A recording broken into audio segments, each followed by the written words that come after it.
syahrul Qur'an, syahrul siyam, syahrul qiyam. Wa ja'alahu syahrul maghfirah, syahrul rahmah, wa syahrul ibadah. Assalatu wassalamu ala rasulihi wa ala alihi wa sahbihi wa man tabi'ahum bi ihsan ila yaumiddin. Amma ba'd. Assalamualaikum warahmatullahi wabarakatuh.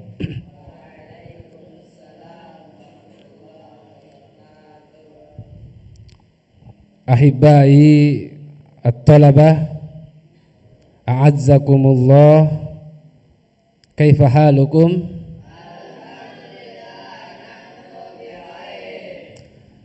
Tayyib.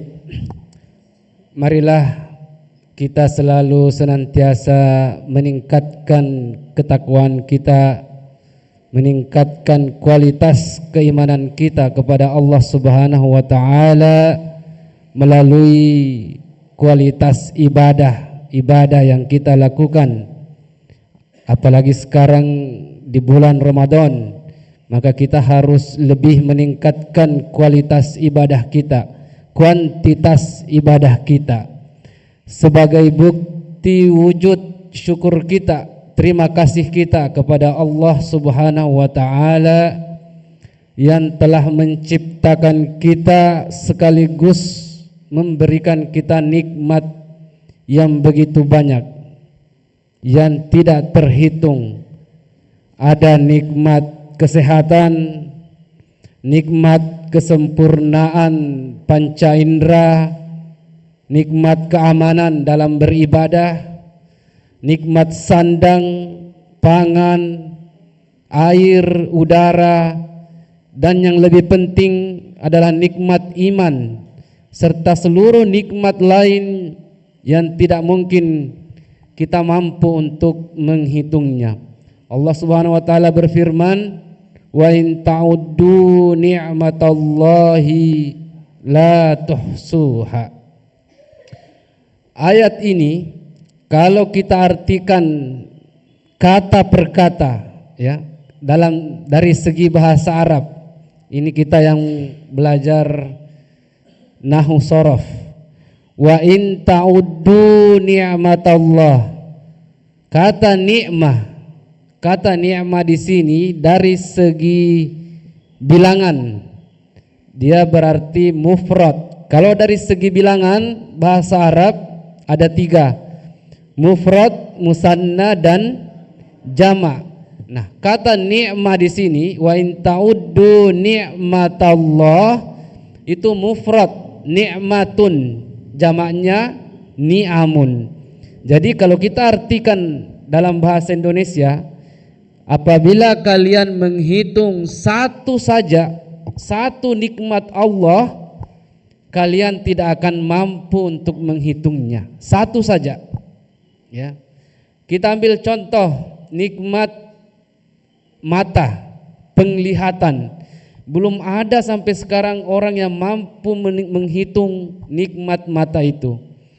Mata ada korneanya, berapa saraf yang ada di mata, apa yang menyebabkan mata bisa melihat, sampai sarafnya ke otak, ke jantung dan lain-lain. Itu baru satu nikmat, ya. Makanya dalam satu kisah, dalam sebuah hadis yang panjang, mata itu menjadi pemberat di timbangan di hari kemudian, ya. Kisahnya seorang hamba, abdun min ibadallah, itu hidup 500 tahun, ya. Jadi dibayangkan hidup selama 500 tahun, hidupnya di atas gunung di tengah laut. Hidup di atas gunung di tengah laut sendirian. Apa yang dikerjakan? Beribadah selama 500 tahun. Allah telah menyediakan baginya makanan berupa buah-buahan di hutan, sungai yang mengalir. Dia merasa tidak mempunyai dosa sama sekali karena hidupnya sendirian di atas gunung di tengah laut. Jadi tidak pernah melihat sesuatu yang dilarang, tidak pernah menonton, tidak pernah mendengar sesuatu yang buruk, mendengar ghibah, gosip dan lain-lain, kata-kata kotor, tidak pernah. Hidup selama 500 tahun hanya beribadah. Jadi disediakan oleh Allah buah-buahan ya di sekitar pondok tempat tinggalnya ya, selama 500 tahun. Nah, ketika meninggal, diceritakan di dalam hadis yang panjang itu, menghadap kepada Allah, Allah berfirman, masukkan hambaku ini ke dalam surgaku karena rahmatku. Ya. Hamba tadi protes, ya Allah, saya tidak mau masuk surga karena rahmatmu, saya mau masuk surga karena amal ibadahku yang saya kerjakan selama 500 tahun. Jadi dia pede dengan apa yang telah dikerjakan, amal ibadah yang telah dikerjakan selama 500 tahun. Allah berfirman sampai 3 kali, wahai malaikat, bawa masukkan hambaku ini ke surga dengan rahmatku. Tetap tidak mau.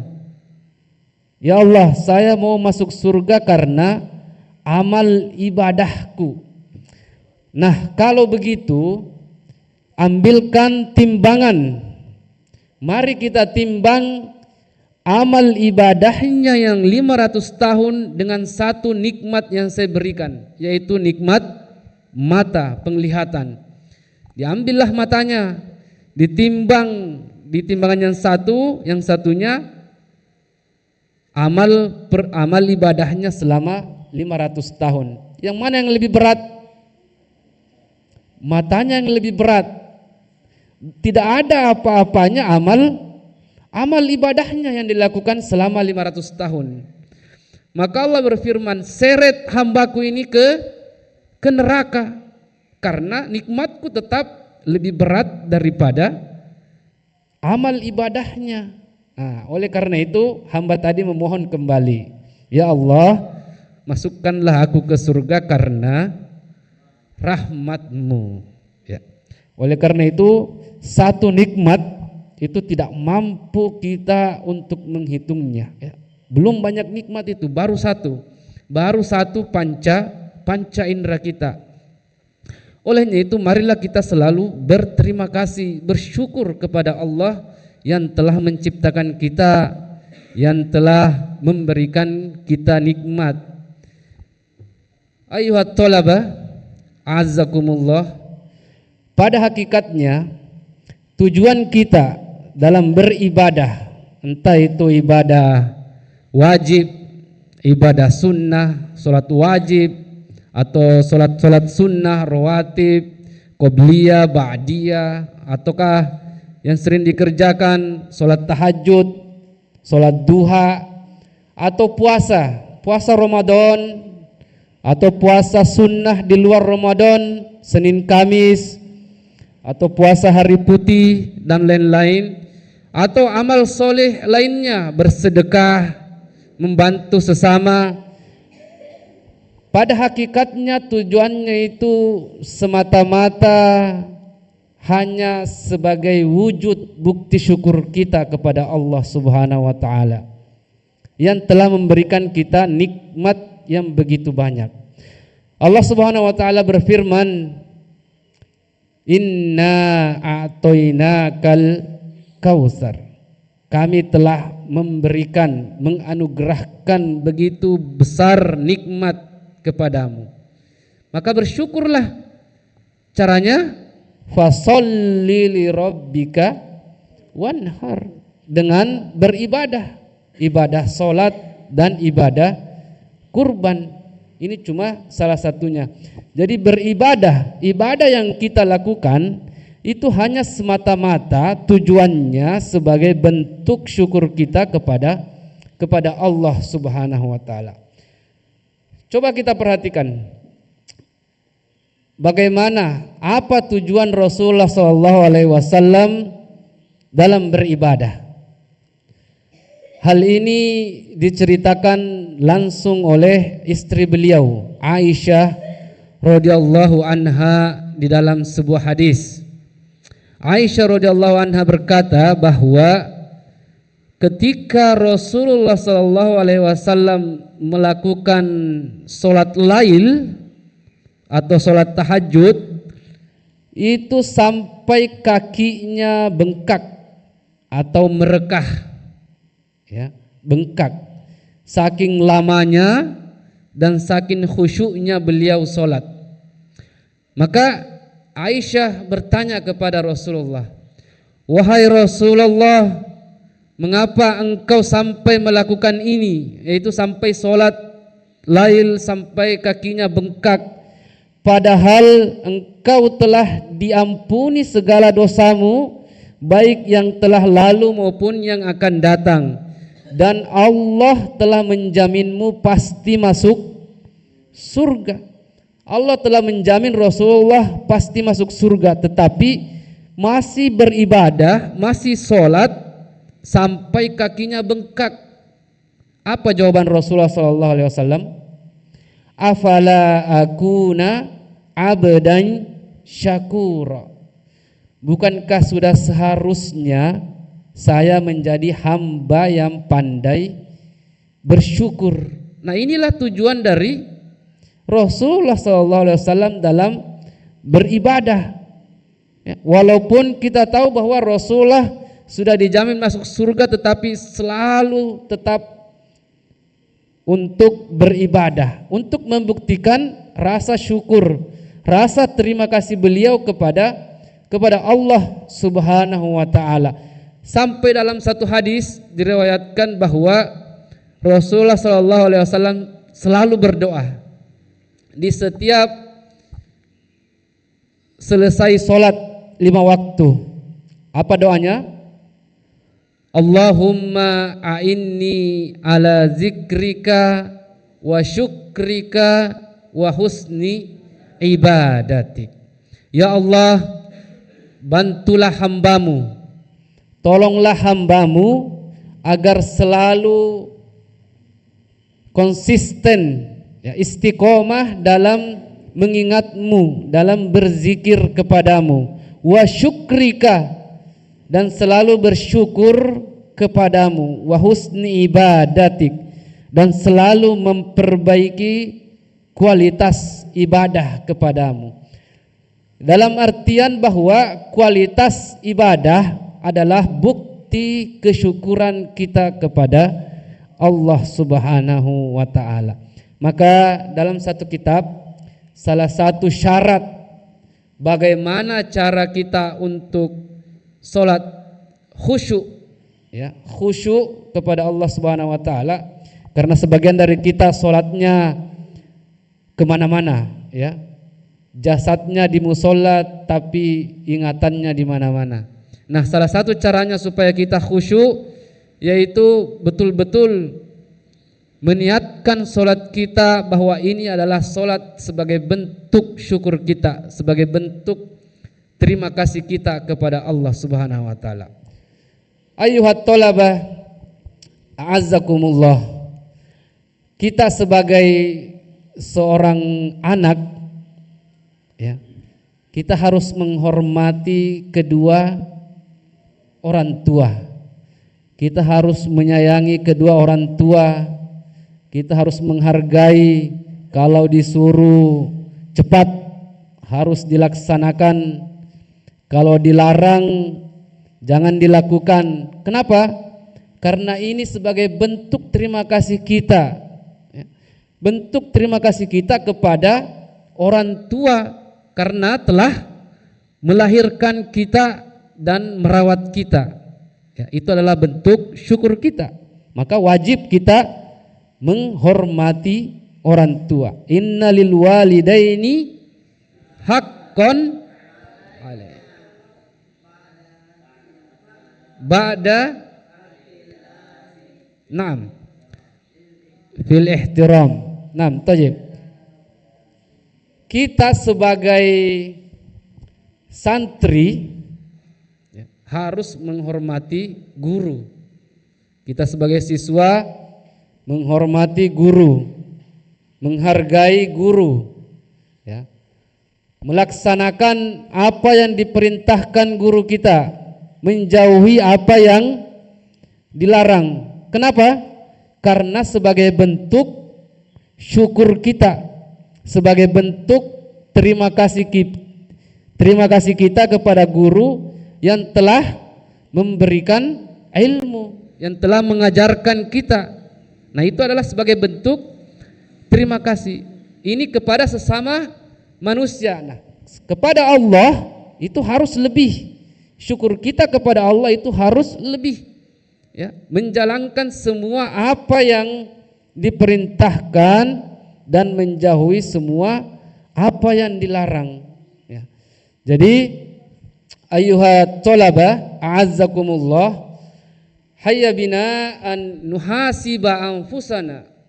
Mari kita sama-sama mengintrospeksi diri, ya, bermuhasabah, ya, mengembalikan tujuan awal ibadah kita, tujuan amal-amal soleh kita. Apalagi di momen bulan puasa ini, momen yang paling baik, ya, mengembalikan tujuan amal ibadah dan ibadah-ibadah kita. Apa tujuan kita dalam beribadah? Jangan sampai kita beribadah karena paksaan, ya, karena seseorang yang menyuruh kita beribadah, ya. Karena jangan sampai semua yang kita lakukan, ibadah, amal soleh yang kita lakukan itu sia-sia, habaan mansura, ya, sia-sia di hadapan Allah Subhanahu wa taala fi yaumil qiyamah, ya. Karena tujuan kita mungkin hanya untuk dunia, mendapatkan dunia. Ada yang rajin sholat tahajud, ya, semata-mata karena ingin sukses di dunia, ya. Ingin sukses, ingin ranking 1 contoh. Kalau mungkin di luar mungkin rajin sholat tahajud karena ingin supaya dagangannya laris, rajin sholat duha supaya rezekinya lancar, supaya diberi keturunan, contoh, itu tujuannya, ya. Ada yang rajin puasa Senin Kamis supaya usahanya lancar, ya, itu contoh. Atau bahkan ada yang rajin membaca Al-Quran, rajin mengaji supaya bisa juara MTQ, MTQ contoh. Rajin menghafal, semangat dalam menghafal Al-Quran supaya bisa juara 1 MTQ, ya, tingkat hafalan, ya, itu contoh, ya. Hati-hati karena hal ini sudah dinasihatkan, diingatkan oleh Allah Subhanahu wa taala di dalam surah Al-Imran. Wa man yurid thawabad dunya nu'tihi minha wa man yurid thawabal akhirah nu'tihi minha wa sanajzis syakirin. Barang siapa yang menginginkan pahalanya, pahala amal ibadahnya dibalas di dunia, maka kami akan berikan kepadanya, yaitu balasan pahalanya di dunia. Wa may yurid thawabal akhirah nu'tihi minha, dan barang siapa yang ingin pahalanya dibalas di akhirat, maka kami akan membalasnya di akhirat. Wasanajzis syakirin, dan sungguh kami benar-benar akan membalas, memberikan pahala bagi orang-orang yang bersyukur. Dalam buku tafsir dijelaskan bahwa wasanajzis syakirin, balasan bagi orang bersyukur itu di dua, ya, di dunia dan di akhirat. Fid daraini, fid dunya wal akhirah. Di dunia mendapatkan apa? Penambahan daripada nikmat, ya. Wal lain syakartum la azidannakum. Adapun di akhirat maka otomatis dia akan mendapatkan surga di sisi Allah Subhanahu wa taala. Jadi jadilah orang yang pandai berterima kasih, pandai bersyukur. Bersyukur akan berterima kasih akan segala sesuatu. Bersyukur akan segala nikmat yang diberikan. Ayuhat thalaba, a'azzakumullah. Jangan sampai kita sudah bertahun-tahun salat, beribadah kepada Allah Subhanahu wa taala, sudah tahu bagaimana salat, sudah tahu bagaimana puasa, ya, sudah tahu bagaimana beribadah, beramal soleh, tapi lalai dalam tujuan ibadah itu sendiri, ya. Jangan sampai tujuan kita hanya untuk dunia, ya. Ya. Tujuannya semata-mata lillah, ya. Bersyukur karena diciptakan, itu tujuan ibadah, ya. Tujuan ibadah yang sebenarnya, hakikat dari tujuan ibadah. Thayyib, lawan dari kata syukur adalah kufur. Kufur diambil dari kata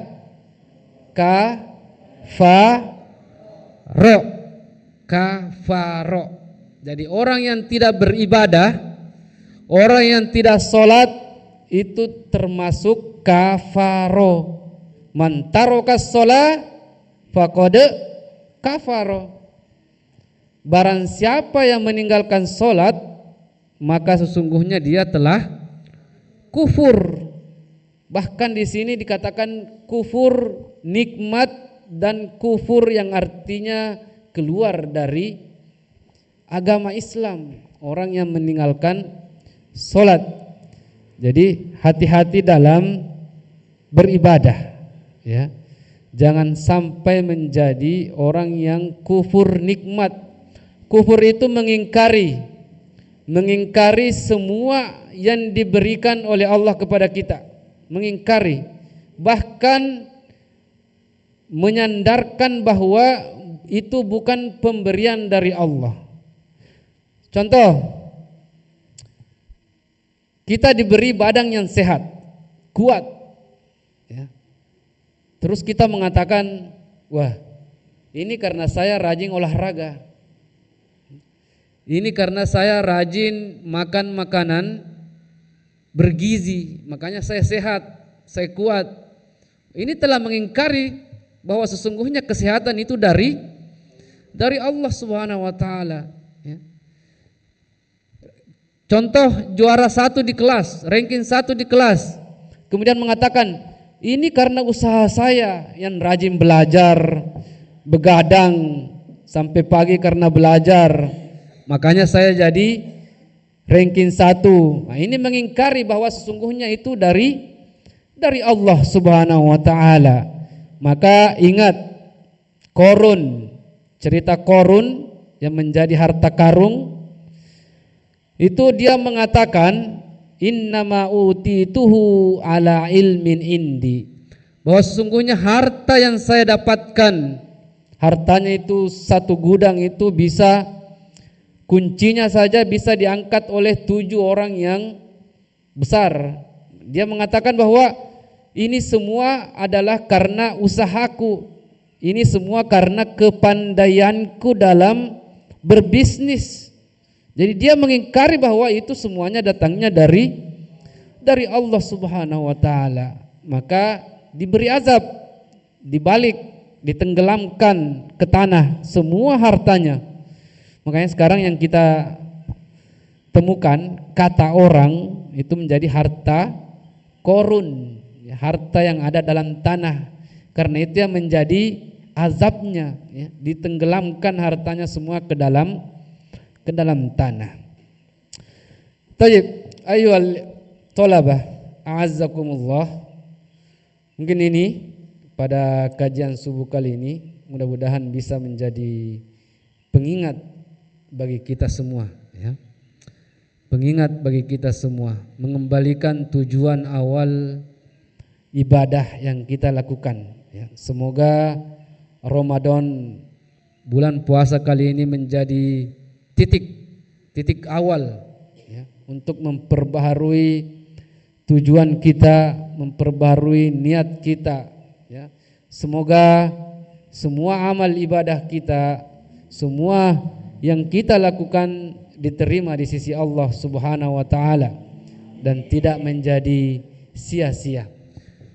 Allahumma ja'al Ramadan syahrun mubarakan, syahrun maghfirah. Allahumma ja'alil Qur'an rabi'a qulubina. Wa sallallahu ala abdika wa rasulika Muhammad wa akhiru da'wana anil hamdulillahi rabbil alamin. Wassalamualaikum warahmatullahi wabarakatuh.